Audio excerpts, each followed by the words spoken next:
Welcome into another edition of the Cornhole Insider Podcast. Joel Karnick here, ACL Pro Blake Karnick right here. We're back. Long time. We're back. Boys out of college, so we're ready to give you some instructional videos this summer that'll hopefully help everybody out at various levels. We want to thank Ultra Cornhole for sponsoring this guy right here. Appreciate it a lot. Ultra Cornhole and Element Exteriors also helped me out this season, trying to achieve my dreams through the pro circuit. So appreciate them a lot. You found the trek to be about as tough as you thought it would be, right? It's been tough, a lot of ups and downs. I'm still learning a lot, but it is what it is. Just keep pushing. Yep, lots of tough competition everywhere, whether it's the pros or the opens or whatever. We also want to thank the Lanes and Northern Lights Inn and the Lanes in Park Falls. That's where we are today. It's our new practice facility, the Northern Wisconsin Cornhole Training Center in Park Falls, Wisconsin, right here. Get some banners up here, make it look more official, but really nice space. Definitely thankful for this opportunity to throw here and practice. Get a big head shot of al-Baghdadi on the wall behind us. That would be awesome. That'd look good. So today we're going to talk about throwing the bag straight. Now, we're not talking about rotation.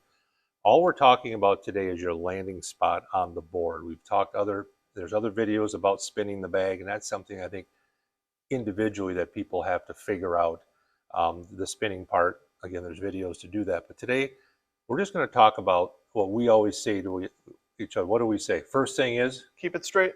If it's not straight, nothing else matters. It might come up short once in a while. It might go long once in a while, skim the hole. But if it's left or right, it's garbage. Especially if you're missing left and right, like in front of the hole, giving your opponent a bumper and your bag is out of play, it's just a killer. It makes the game so much easier for your opponent, and you're already behind the 8 ball to start off the round if you're left or right. Yep. If your first bag is left or right of the hole and out of play, you're right. Your opponent is now a huge advantage to get at least 2, if not more. So there's 3 things we're going to talk about on this. Very basic things on keeping your bag straight. Now we're concentrating on landing points today, and the number one thing we're going to talk about is the shoulders, is keeping yourself square in the backswing, and then obviously after you throw, Blake, there's always a little bit of a twist or a turn after that bag releases. But I always refer back to golf and a golf swing. Everything you do from here to that stop point where you go forward, it can only mess things up. It's like a golf swing. You want to be quiet, don't you? Exactly. I was just about to say that. You got to keep everything quiet. That spin and that distance more comes from your follow through and the release, not so much how much your body is getting through, unless you really want to push or something. But even then, like you said, it's important to keep quiet with your shoulders and upper body. Yeah, even if you look at some of the top pro throwers that look like they got a lot going on, slow down their shot. You'll see that even if that bag is moving around up here, most of the time their shoulders are still staying pretty quiet and square to their target. Yep. So number one thing is videotape yourself and see, are you, before your bag releases, are you torquing left? Are you torquing right? Are you even leaning back and forward? See if you can get that square shoulder so you're not doing any movement until after you release the bag. Okay, so that's number one, pretty simple. The second thing we're going to talk about is the pendulum. Pendulum? Like a clock. I always think of an old grandfather clock that has a pendulum that goes back and forth. And I envision that as being that the way your delivery should be. Now, there's a lot of people that do takeaways that are maybe a little bit funky that come back here. But when you hit your stop point back here, that bag from here to here had pretty much better be going in a straight pattern, because if it's like this or it's like this, you're not going to be able to get a flat bag, and that thing's going to hit the board and probably start tumbling. Yeah, it's really important to focus on that for a beginner. You see some top pros, you do that pretty well, the pendulum. My pro partner, Steve Schrader, he does that really well with that pendulum and following through. My follow through is a little shorter. I snap out, but I still have that pendulum, even though it's a bit shorter. I just have a lot more focus on snapping out. But for every top level player, you're right. You have to have that pendulum just keeping quiet, and it's straight, most part straight back, and you're following straight through at the target. So we talk about the number one, about the shoulders being square, and about getting that back and through, and not coming out like this or coming in like this. I have a tendency to want to open up my arm a little bit. We'll talk about that in just a second. But if you want your bag to fly straight consistently, stay square. I mean, I'm not a geometry major or whatever, or the whole physics of the whole throw, the science of the throw. But all I know is that if your shoulders are square and you're coming back and forward, there's a pretty good chance that bag is going to fly pretty straight. Just makes things simpler. Yeah, just keeps it simple. Simplify the throw. So we'll hit the third one here in just a second, and we'll put it all together. All right, so let's do the third tip, and then we're going to put it all together. So we talked about the shoulders, keeping them square. Because I'm tall, and you're tall too, I always like to focus on being upright because I sometimes have a tendency to slouch a little bit. So I have a tendency to want to really emphasize the fact that my shoulders are square, and sometimes I even tilt back a little bit. Yeah, I do that a little bit sometimes too, just to make sure I'm really not like slouching over, like you said. It's a bad habit once in a while, but I'm trying to fix it. Especially later in tournaments when you get tired, you slouch a little bit. Yeah. So our shoulders are square, and we're going to get that focus on that pendulum coming back and through. Now the third thing is I think a little bit of a personal preference, but personally I find I can throw a straighter, flatter bag when I get a little bit of a tension in my arm, maybe depending on the day, maybe 40 to 50% tension in my arm. Because if I stay loose, when I'm like this and I come back and I stay loose, I have a tendency to want to wobble in and out a little bit, versus if I have a little bit of tension, I have a tendency to have that straighter pendulum back and forward. Yeah, I don't know if it's so much personal preference, more so like you're just going to find it on your own. Like everyone's is different, and you have to learn kind of what that medium tension is on your throw. It's never good for any top level player to just have like a really loose on the bag and loose form. It's going to be erratic, and if they're really tight, then it's not going to spin well. So there's got to be that balance in between, but that just comes with practice when you try to find that. Yeah, and I've watched videos of many of the top pros, and the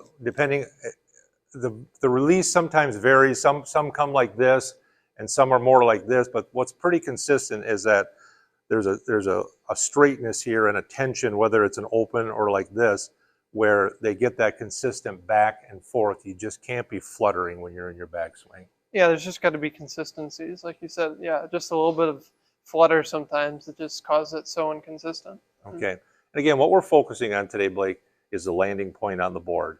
The rotation and everything, that's another video as far as getting the spin. But the first thing I think for beginners, intermediate players, is to make sure that you can hit the board straight, and then you can figure out the rest of it from there as far as the spin goes. Yep. Okay, so let's go back. Let's each throw 4 bags down, and we'll talk a little bit as we go through. So I'm going to emphasize my shoulders being square, and I'm going to focus on straight back, straight forward, and I get a little bit of tension. When I go in my backswing, I almost like lock my elbow here, because I have a tendency to want to come out. I'm a left-handed pitcher in baseball, and I want to throw that curveball like that. So I have a tendency to do that, so I like to lock. I'm going to go square, I'm straight back through, and follow.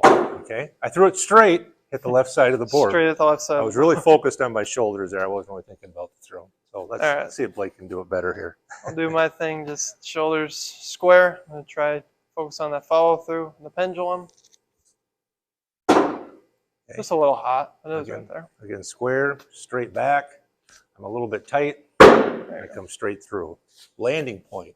Focus on that landing point. If you're struggling with left and right, even if you got to put something on the board to hit, an Oreo cookie or a marshmallow or something, I don't know, something to hit on the board, you know where your landing point should be, and it has to be middle and in front of that hole, obviously. So square and through.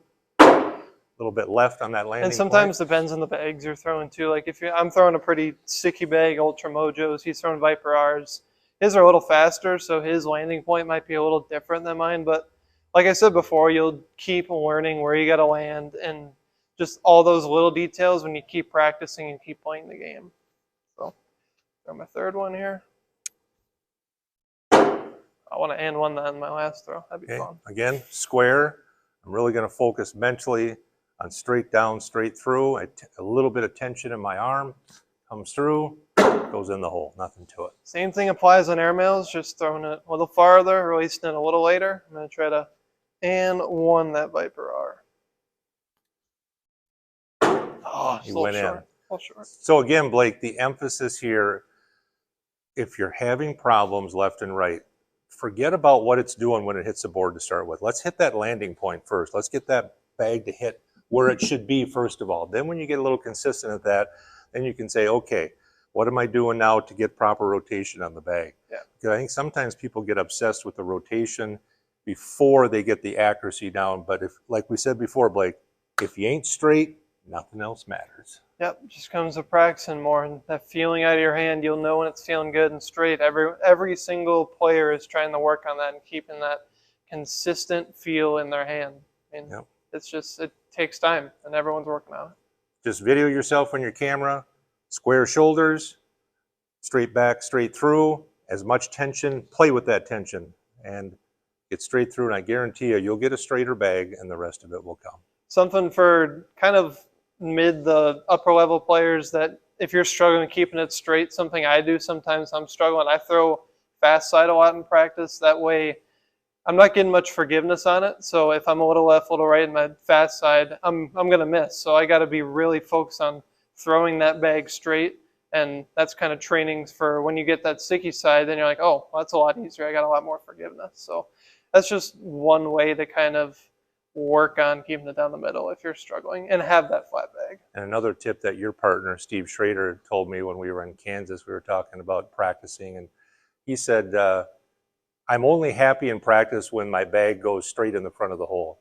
He said, if I curl it in left, I curl it in right, I'm not happy with that. He says, I set my goal as being perfect. And that's for the upper level players, obviously. He says, my goal is to swish it in front. Yeah. If it's left and right, hook in the hole, he says, and mentally I'm thinking that's a miss. I'm setting my standards really high, and then I want to go in that front. Yeah, and when, I mean, you know the feel of when you make a shot and you feel like that was a good shot and I made it, and there's some shots you put in the hole, you're like, oh, that was a little ugly though, that barely got in the hole. It's like Steve said before, it's good to focus on trying to be as perfect as you can and just trying to really tone in down the middle and that spot you want to land on the board.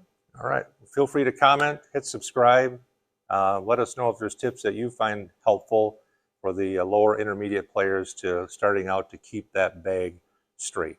And put something in the comment field if you like. So, hey, we'll try to do another one hopefully within the next 6 months. No, a couple of weeks. Blake's home from college, but he's busy. We'll try to give you some more content here.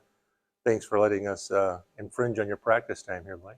Yeah, no problem. All right, and thank you for tuning in to another edition of the Cornhole Insider Podcast. Please hit subscribe and check out all the other videos we've got here on the Northern Wisconsin Cornhole YouTube page. We'll see you on the boards.